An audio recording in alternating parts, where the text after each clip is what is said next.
ಪ್ರಾರ್ಥನೆಗೆ ಉತ್ತರ ಲಭಿಸುವ 5 ರಾತ್ರಿಗಳಲ್ಲಿ ಒಂದಾಗಿದೆ ಪವಿತ್ರ ಈದುಲ್ ಅಲ್ಹದ ಪುಣ್ಯರಾತ್ರಿ.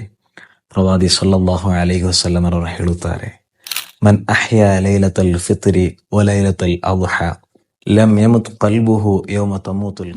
ಓರ್ವ ವ್ಯಕ್ತಿ ಈದುಲ್ ಫಿತ್ರ್ ಹಾಗೂ ಈದುಲ್ ಅಲ್ಹದ ಪುಣ್ಯರಾತ್ರಿಯಲ್ಲಿ ಆರಾಧನೆಯಲ್ಲಿ ತಲ್ಲೀನರಾದರೆ ಹೃದಯಗಳು ಮರಣ ಹೊಂದುವ ದಿನದಂದು ಆತನ ಹೃದಯವು ಮರಣ ಹೊಂದಲಾರವು.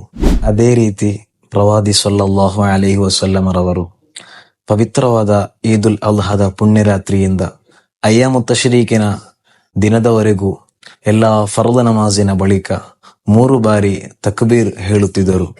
ಪ್ರಸ್ತುತ ಪುಣ್ಯ ದಿನ ರಾತ್ರಿಗಳಲ್ಲಿ ಆರಾಧನೆಗಳೊಂದಿಗೆ, ತಕ್ಬೀರುಗಳೊಂದಿಗೆ, ಪ್ರಾರ್ಥನೆಗಳೊಂದಿಗೆ ಧನ್ಯರಾಗೋಣ.